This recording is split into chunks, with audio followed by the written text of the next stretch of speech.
الرحمن الرحیم الحمدللہ والصلاة والسلام علی رسول اللہ وبعد قال اللہ تعالی. ہم پڑھ رہے تھے گزشتہ درس میں فقہ میں طہارت کے آداب ہی چل رہے تھے. رفع حاجت کے لیے، قضاء حاجت کے لیے ٹوائلٹ وغیرہ جا رہے ہیں تو اس کے آداب کیا ہیں. ہم شاید 5 ادب پڑھے تھے اور بہت سے آداب باقی ہیں، اور میں سمجھتا ہوں ہم میں سے بہت سے لوگ ان آداب کو نہیں جانتے ہیں. آئیے ہم جاننے کی کوشش کرتے ہیں.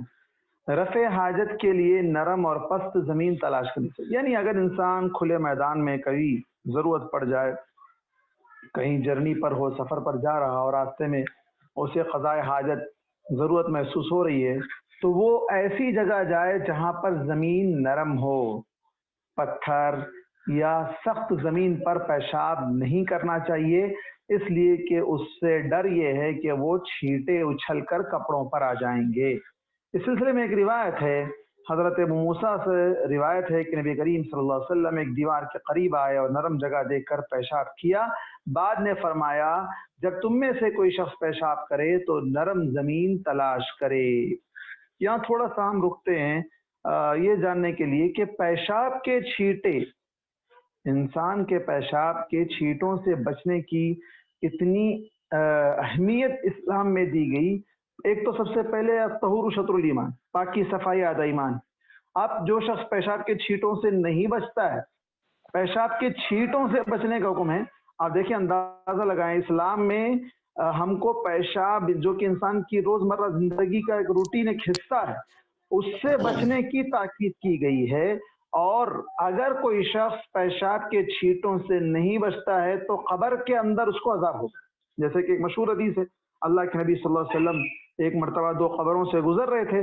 آپ نے کہا کہ ان 2 قبروں والوں کو عذاب ہو رہا ہے، ان 2 قبر والوں کو عذاب ہو رہا ہے. ایک ان میں سے وہ ہے جو پیشاب کے چھینٹوں سے نہیں بچتا تھا، دوسرا وہ ہے جو چغلی کرتا تھا، ادھر کی بات گیا ادھر لگایا، ادھر کی آ کر ادھر لگایا، ساس کی بہو کو لگائے، بہو کی ساس کو لگائے، ادھر کا باس کا جو ہے نا نوکر کو لگائے، نوکر کا باس کو لگائے، پڑوسیوں کا ادھر کی پڑوسی کو ادھر لگائے، ادھر کا کے ادھر لگائے. تو اس طرح یہ جو چغل خور ہے، تو یہ چغل خوری بھی قبر کے عذاب کا ایک حصہ ہے. اور اسی طرح پیشاب کے چھینٹوں سے نہ بچنا بھی. پیشاب کے چھینٹوں سے نہ بچنے پر یہ سزا ہے. تو وہ لوگ جو اپنے ہاتھوں سے برے عمل کرتے ہیں، وہ لوگ جو پیشاب کے علاوہ اپنی خواہشات کو پورا کرنے کے لیے جو غلط حرکتیں کرتے ہیں، تو ان کا کیا عالم ہوگا، اندازہ لگائیں. اللہ محفوظ رکھے. اس کے بعد 7واں ادب ہے، کسی جانور کے بل میں پیشاب نہ کیا جائے. آپ باہر کھلی زمین میں اوپن پلیس میں کبھی گئے ہیں کہیں؟ اس سے پہلے یہاں ایک بات یاد رکھیں کہ اوپن پلیس میں بھی آپ جائیں گے تو لوگوں سے دور، نگاہوں سے دور ہو کر جائیں گے. اس سے پہلے ادب گزر چکا ہے کہ کسی کو نظر نہیں آنا چاہیے. آپ دیکھیں گے لوگ جو ہے نا یہاں سامنے ہمارے پاس جو ہمارے ہندوانہ ماحول یہاں کا کلچر ہے، روڈ پہ ٹھہرے جدھر چاہے جیسے چاہے بس شروع ہو جائیں، تو یہ بے ادب اور بالکل جو ہے گھٹیا قسم کے لوگ ہیں. تو پھر بھی دوسری بات جو اس حدیث کے اندر کہی گئی کہ اس بات جو کہ ابو داؤد اور نسائی اور حاکم وغیرہ کی روایت ہے، اللہ کے رسول صلی اللہ علیہ وسلم نے کسی جانور کے بل میں پیشاب کرنے سے منع کیا ہے. اب بعض لوگوں کو شرارت سوچتی ہے، وہ جو ہے جنگل میں گئے ہیں تو وہاں کوئی بل نظر آیا، اس میں ڈائریکٹ پیشاب کرنا چاہتے ہیں. اس سے بچھو نکل آ سکتا ہے، سانپ نکل آ سکتا ہے، یا کوئی بھی تکلیف دہ جانور نکل آ سکتا ہے. آپ نے اس کو تکلیف دی ہے، اس کے گھر کو آپ نے کچا کیا ہے، گیلا کر دیا ہے، اس کے وہاں رہنے کے قابل اس کا گھر نہیں رکھا ہے، تو پھر وہ آپ کو تکلیف پہنچا سکتا ہے. یا یہ بھی ہے کہ وہاں جنات بھی ہو سکتے ہیں، تو پھر اس کی جگہ نقصان پہنچ سکتا ہے. اس کے بعد 8واں ادب بتلایا گیا کہ ایسی جگہ رفع حاجت نہیں کرنی چاہیے جہاں لوگ بیٹھتے ہوں یا گزرتے ہیں. یعنی لوگوں کا جو راستہ ہے، راستے میں یا اسی طرح درخت کے نیچے، سائے دار درخت ہے، وہاں لوگ آ کر بیٹھتے ہیں، لوگوں کے بیٹھنے کی جگہ ہے، وہاں درخت کے نیچے ہو یا سائبان کے نیچے ہو، کہیں پر جو نا سلاب ہے یا کہیں پر جو ہے شیڈ لگا ہوا ہے، وہاں پر جا کر جہاں لوگ بیٹھتے ہیں طہارت سے فارغ نہیں ہونا چاہیے۔ حضرت ابو ہریرہ رضی اللہ عنہ سے روایت ہے، نبی کریم صلی اللہ علیہ وسلم نے فرمایا 2 لعنت کرنے والی چیزوں سے بچو۔ صحابہ نے عرض کیا اللہ کے رسول 2 لعنت کرنے والی چیزیں کون سی ہیں؟ تو آپ صلی اللہ علیہ وسلم نے فرمایا جو لوگوں کے بیٹھنے یا گزرنے کی جگہ میں رفع حاجت کرتا ہے، یعنی ایک بیٹھنے کی جگہ پر اگر لوگ وہاں آ کر بیٹھ رہے ہیں، لوگوں کی بیٹھک وہاں پر ہے، وہاں آپ جا کر پیشاب سے فارغ ہو رہے ہیں تو لوگ کیا کریں گے؟ کیا غلیظ آدمی ہے بھائی، کہاں آ کے بیٹھ گیا، اللہ کی لعنت ہو اس پر، تو لعنت کا سبب بن رہے ہیں آپ۔ دوسرا، گزرنے کی جگہ راستہ ہے، راستے میں گزرنے کی جگہ پر بھی رفع حاجت نہیں کرنا چاہیے، اگرچہ کہ ہمارے بعض ویسٹرن کلچر کے لوگ جس طرح سے جو نا عادی ہیں، اسی طرح ہمارے بھی لوگ ان کا دیکھا دیکھی، ہمارے ہندوستانی دیگر بھائیوں کی نقل کرتے ہوئے اس طرح کی حرکت کرتے ہیں، اس سے انہیں بچنا چاہیے۔ یہاں ایک بات میں روک کر کہوں گا، اس سے پہلے بھی کہا ہوں غالباً کہ گھر میں جب نل آتا ہے تو لوگ کیا کرتے ہیں، پانی جتنا بھرنا ہے بھرو، اس کے بعد پورا روڈ کے حوالے کرتے۔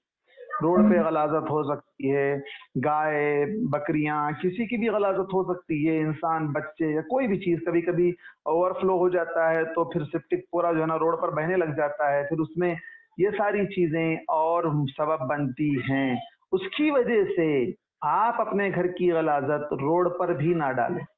گھر میں آپ جو نا عید کے دن بکرا کاٹیں، پورا روڈ پہ بہا دو، اس کا گوبر گندگی سب روڈ پر بہا دو، تو اس سے کیا ہوگا؟ آپ لعنت کرنے والا عمل کر رہے ہیں، لوگ آپ پر لعن طعن بھیجیں گے، کیسے لوگ ہیں بھائی، یہ پورا گندگی جو نا روڈ پر پھیلا رکھے ہیں۔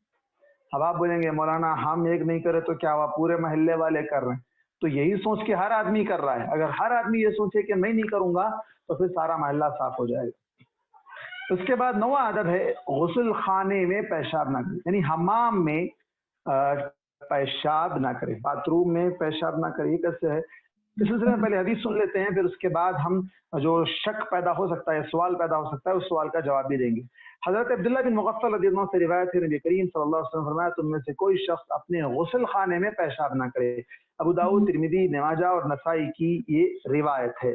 لیکن اگر غسل خانے کا پتھر، جیسے آج کل ٹائلز لگے ہوئے ہیں، ٹائلز لگتے ہیں تو جس کی وجہ سے پیشاب وہاں رکتا نہیں ہے، اگر کوئی انسان اگر پیشاب کر بھی لے تو وہ پانی بہانے سے چلا جاتا ہے۔ اگر کوئی ایسی جگہ ہو جیسے دیہات وغیرہ ہے جہاں پر حمام میں فرش بچھا ہوا نہ ہو، ٹائلز پتھر یا جو ہے اس کے نیچے فنیشنگ کی ہوئی نہ ہو، کچھ نہیں ہے، مٹی ہی ہے، تو وہاں اگر پیشاب کریں گے تو پھر پانی وہاں پر نہیں نہایا جا سکتا، اس لیے کہ وہاں پہلے سے گندگی ہے، گندگی کی جگہ بیٹھ کر صفائی حاصل نہیں کی جا سکتی ہے۔ تو جہاں جو ٹائلز وغیرہ لگے ہوئے ہیں، احتیاط تو یہ ہے کہ انسان نہ کرے، اس سے بھی بچ سکتا ہے۔ ویسے آج ہمارے پاس جو اٹیچ باتھ روم ہوتے ہیں اس کے اندر دونوں چیزیں ملی ہوتی ہیں، تو اس سے بھی انسان استفادہ کر سکتا ہے، لیکن پھر بھی احتیاط کی بات اپنی جگہ پر ہے۔ اس کے بعد 10واں ادب یہ ہے کہ بہتے یا ٹھہرے ہوئے پانی میں پیشاب نہیں کرنا چاہیے۔ حضرت جابر رضی اللہ عنہ سے روایت ہے کہ نبی کریم صلی اللہ علیہ وسلم نے بہتے ہوئے پانی میں پیشاب کرنے سے منع فرمایا ہے۔ حضرت جابر ہی سے دوسری روایت ہے کہ نبی کریم صلی اللہ علیہ وسلم نے ٹھہرے ہوئے پانی میں پیشاب کرنے سے منع فرمایا۔ بہتا ہوا پانی، ندی کا پانی ہے، کنال کا پانی ہے، ہاں، تو یہ پانی میں بھی پیشاب نہیں کرنا چاہیے۔ کیوں؟ ہو سکتا ہے کہ پانی بہ کر آگے جا رہا ہے، آگے کے لوگ اس سے فائدہ اٹھانا چاہ رہے ہوں اور یہ پیشاب ان کو نقصان پہنچا سکتا ہے۔ ٹھہرا ہوا پانی ہے تو لوگ وہاں پینے کے لیے آئیں گے، لوگ پانی پینے کا لینے کے لیے آئیں گے، جانور آئیں گے، یا یہ ہے کہ وہاں کوئی غسل کرنے کے لیے آئے گا تو پھر وہاں اس کے لیے پاکی صفائی کا انتظام نہیں ہو سکتا ہے۔